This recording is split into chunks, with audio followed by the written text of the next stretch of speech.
Hey guys, i-unbox lang natin tong air purifier ng Pinoy Customs, no? Kung makikita ninyo, meron siyang elegant box. Pwedeng pang regalo. So, let's cut the chase and tignan na natin kung anong meron sa loob nito. Okay. Alright. So, comes with a manual. And in English. Yan, English manual. Alright. That's cool. Set aside natin yan. We have the plug. This one goes dun sa device na to.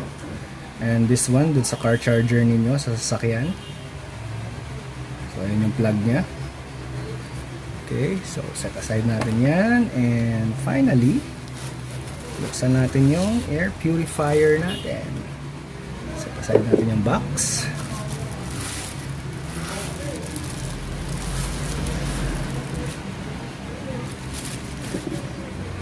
Okay, so eto siya. Para siyang tumbler, no? Kasi ipapasok mo ito dun sa cup holder sa sasakyan. Para fit na fit siya.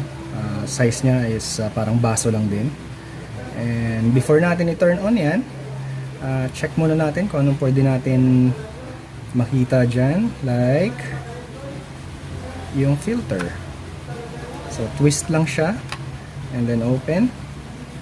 Meron siyang rubber para to press the filter firmly. So tingnan natin yung itsura ng filter niya. There you go. So this is a HEPA filter. So ayan, yung HEPA filter yan, nasa labas na yan, yung parang dark. And sa loob, kung mapapansin ninyo, meron siyang another layer of filter. So para makita ninyo yung laman ng filter na to, ito yung complete layer ng filter. Meron siyang activated charcoal na nasa loob. And this filter, by the way, is available din sa Pinoy Customs, no? So pag pinalitan nyo na siya like 4 or 5 months after, meron siyang replacement. So ayan, kung pwede pa namang bugahan ng hangin, huwag babasahin ha, kasi paper yung nasa loob.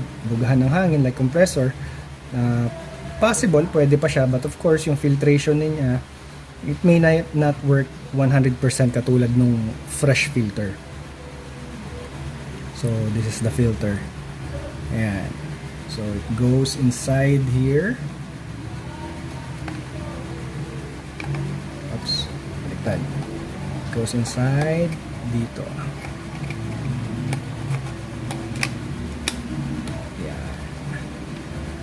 Then balik natin yung cover.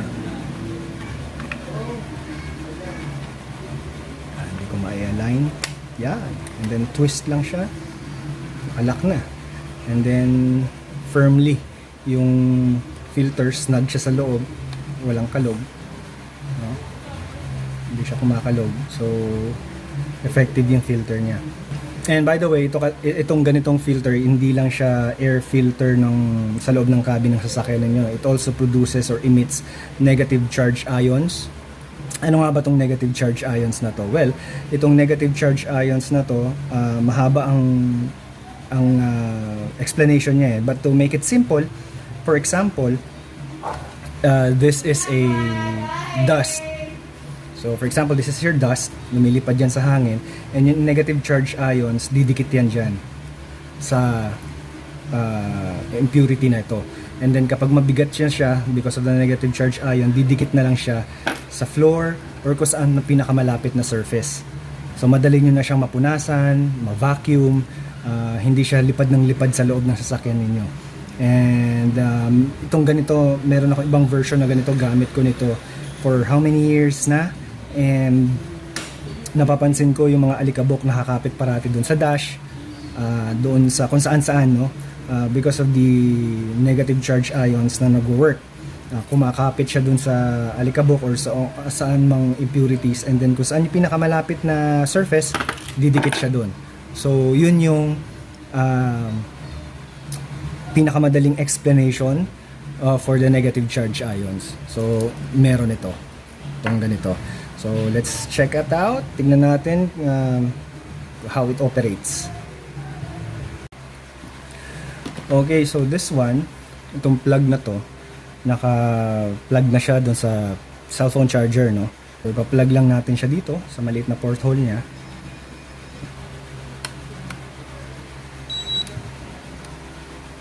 Alright, so it's operating na. So yun, gumagana siya. So ito yung indicator niya. Meron siyang temperature indicator and humidity. Ayan yung naka-display. So kapag pinindot nyo tong power, as of now nasa siya, lowest fan setting. So kapag pinindot na siya, tap lang. Ayan. So that's mode 2. Mode 3. Ayan, medyo lumalakas yung ihip nung hangin na, no? And mode 4, medyo wild na siya. Ayan, makikita nyo yung indicator dyan kung ano yung mode. So ayan. So meron siyang mode selector. So yung mode selector niya na yan is kung gusto niyo yung full blast siya parate, pwede din. But meron pa siyang isang feature na I believe na isa-set ko siya, kung ako yung gagamit ha, isa-set ko siya parate. So kapag i-off niya lang siya, hold lang to, and there, naka-off na siya, and nagbi-blink yan. So pag pinatay niyo yung ignition ninyo, mawawala yung power dyan. Of course, it will be like this, naka-off siya. And kapag in-on nyo yung ignition ninyo, kung napansin nyo kanina, automatic siya mag-on and nakaset siya sa automatic. So let's say in-on nyo na ignition ninyo, makikita ninyo nakaset na siya sa number 1 lowest setting, and may isa pa siyang icon dito which is yung pinakamalakas. Ibig sabihin yan, it's on auto mode. So kapag ma-detect siya ng impurities sa hangin, automatic siyang change ng settings ng fan speed. Depende sa dumi na nade-detect niya. So ayan. Okay, nakaset na siya sa auto mode. So kapag sinaksak or pinatay nyo yung ignition niyo, and kapag in-on niyo, automatic mag-i-engage siya sa auto mode. Paano nyo malalaman kapag naka-auto mode siya? Well, eto yung indicator, nasa 1 and then nasa 4. So ayan, ibig sabihin niya naka-auto mode siya. So always naka-engage siya sa auto mode kapag pinatay and binuksan nyo yung ignition ninyo. So let's test yung TVOC niya, or TVOC na tinatawag, which detects the impurities sa hangin. We'll start, nasunugin to, no? Don't do this at home, guys. Huwag nyo nang gagayahin. Refer na lang kayo dito sa video.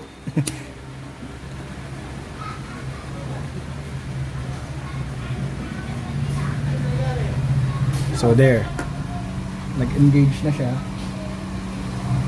nag-red, and then kung makikita ninyo, nakaset siya sa 4.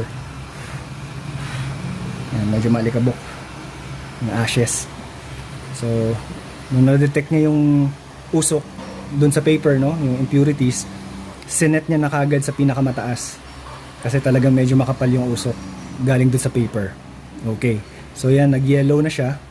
Kung makikita ninyo, nakaset na siya dyan sa second gear, nagto-tone down na. So yun na yung nasasagap niya, hindi na ganun kadumi yung hangin, ano. And eventually babalik din yan sa kulay blue pag na-neutralize na niya yung hangin sa loob, or kung na-neutralize na yung hangin na nasasagap niya. So for now, ayan. So naka-blue na siya, balik na siya sa mode 1. And ayun, uli siya,